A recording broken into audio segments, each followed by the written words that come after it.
Okay, hello everyone. Hope all of you are doing well. A very good afternoon to all of you and welcome to the channel. So, जैसा कि आप सभी जानते हैं कि हम लोगों ने एक न्यू इनिशिएटिव स्टार्ट किया है जिसमें टेलीग्राम चैनल पे हर दिन 10 एमसीक्यूज पोस्ट करे जाते हैं। ये एमसीक्यूज रेंज करते हैं from current affairs which are posted every day two questions from Uttarakhand and also the previous questions जो कि पहले पूछे जा चुके हैं उत्तराखंड के एग्जाम्स के क्वेश्चन पेपर्स में। ऑलराइट, सो इसी को कंटिन्यू करते हुए let's start with our discussion for the day.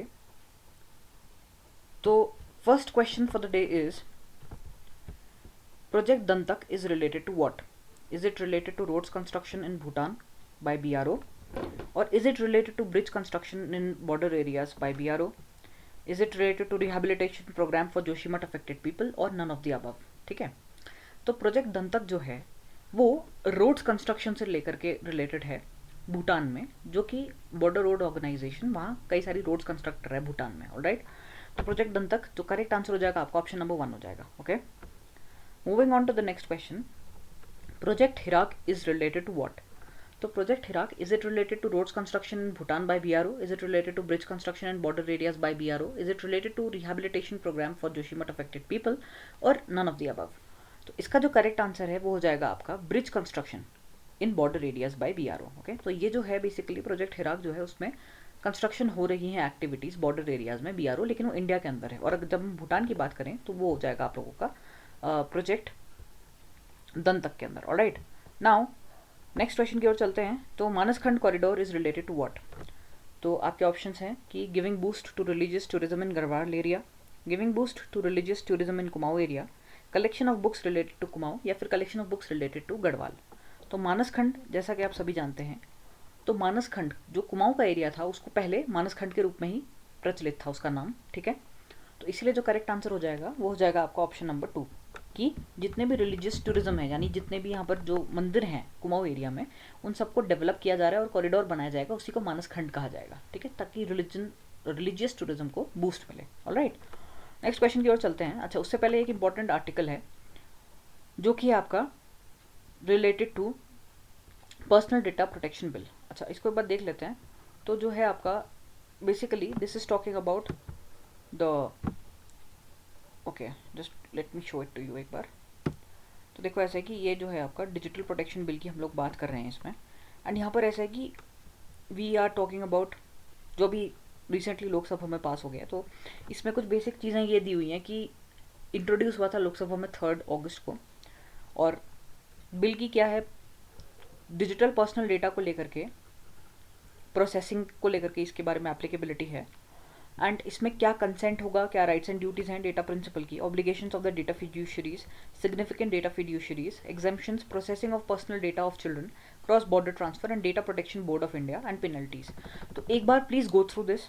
अगर आप लोगों को इसमें कोई दिक्कत होती है तो please let me know in the comment section. कल से दो मैंने आर्टिकल्स शेयर करे हैं, कल से I will start discussing the articles also, but I think that इसको तो आप एक बार खुद रीड कर लो तो that is much better. And ये काफ़ी इंपॉर्टेंट है, not only from the perspective of interview but also from the perspective of upcoming examinations. क्योंकि देखो ऐसा है, धीरे धीरे कंपटीशन का लेवल बढ़ रहा है, तो हमें भी अपनी जो प्रिपरेशन लेवल है उसको उसी के अकॉर्डिंग इंप्रूव करना चाहिए। Okay, in the same proportion. तो क्योंकि अभी ये काफ़ी न्यूज़ में रहेगा और इससे बहुत ज़्यादा इशूज़ भी क्रिएट हो रहे हैं अभी, because privacy is very important. जैसे कि जब आधार कार्ड को लेकर के इशू हुआ था, आधार बिल का जब इंट्रोडक्शन हुआ था, तब भी काफ़ी इशूज़ आए थे। तो इस पे बेस्ड भी इश्यूज होंगे क्रिएट डेफिनेटली, तो इसको भी ध्यान में रखने की आवश्यकता है। तो एक बार गो थ्रू कर लेना, अगर समझ में नहीं आता या कोई होती है तो आई मेक अ, जो कल से वीडियोज आएंगे उसमें डिस्कशन आर्टिकल्स का भी हो जाएगा इनकॉर्पोरेट। ओके, तो this is the thing. The next हम लोग जाते हैं नेक्स्ट क्वेश्चन की ओर जो हमारा आज के दिन पोस्ट हुआ है। Alright, just wait a minute. Okay, so Indus Water Treaty between India and Pakistan was signed in which year? This is the question that we have. तो इंडस वाटर ट्रीटी अभी काफ़ी न्यूज़ में रहा है because of the things that are happening, कि मतलब India और पाकिस्तान के बीच में मेन इशू ये है वाटर शेयरिंग को लेकर के काफ़ी इश्यूज रहते हैं। तो इस वजह से ये क्वेश्चन काफ़ी इंपॉर्टेंट बन जाता है बिकॉज ये एक बोन ऑफ कंटेंशन है between the two nations. Okay, तो ये कौन से ईयर में पास साइन हुई थी जो इंडस वाटर ट्रीटी है? वॉज इट 1947, 1960, 1990 या 1999? तो करेक्ट आंसर है आपका 1960 में ये इंडस वाटर ट्रीटी साइन हुई थी। ऑलराइट, अब इसी पे बेस्ड एक क्वेश्चन है कि both India and Pakistan are not satisfied with the Indus Water Treaty.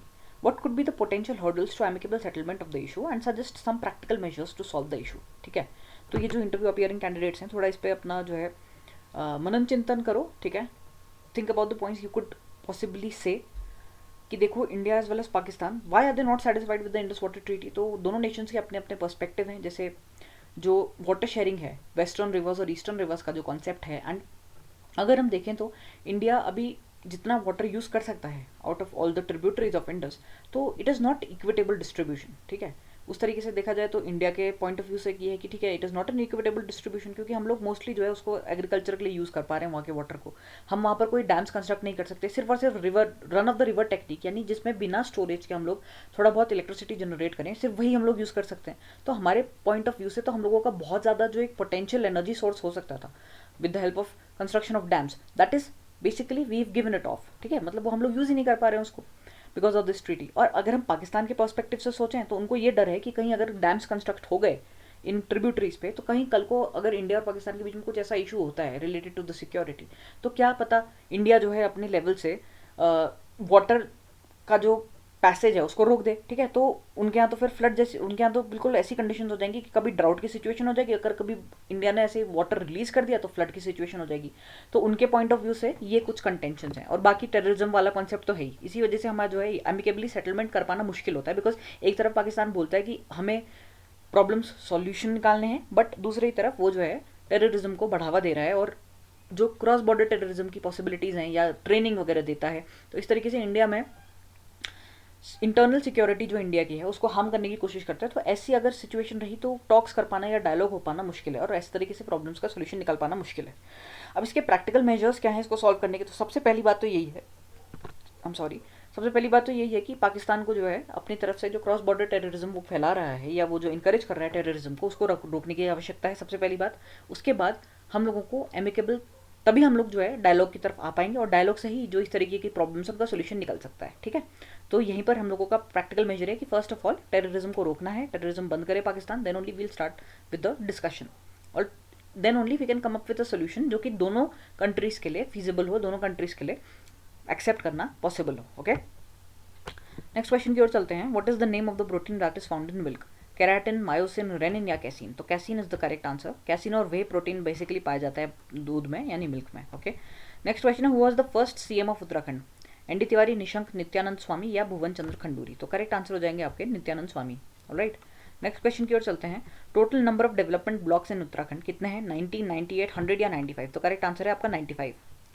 Next question, number of seats reserved for ST category in Vidhan Sabha of Uttarakhand. अब देखो एसटी कैटेगरी का पूछा हुआ है, विधानसभा की कितनी सीट्स रिजर्व्ड हैं? तो 2 सीट्स रिजर्व्ड हैं. करेक्ट ऑप्शन हो जाएगा आपका number option number 1. Next question is number of seats reserved for SC category in Vidhan Sabha of Uttarakhand. तो 13 है, 2 है, 6 है या 5 है? तो इसका करेक्ट आंसर हो जाएगा option number 1, 13 seats. Next question है number of seats reserved for SC category in Lok Sabha from Uttarakhand.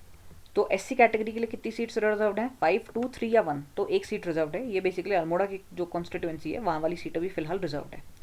अब कुछ इंपॉर्टेंट आर्टिकल्स जो हैं कि आपके लिए ये गो थ्रू करना इंपॉर्टेंट है बिकॉज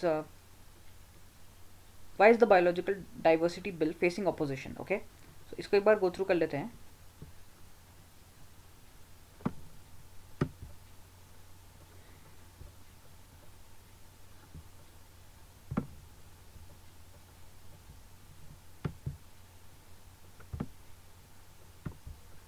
ओके, सो इसकी जिस्ट एक बार देख लेते हैं. तो प्रपोज्ड अमेंडमेंट जो है बायोलॉजिकल डाइवर्सिटी एक्ट के exempt the users of codified traditional knowledge and the Ayush industry for benefit sharing provisions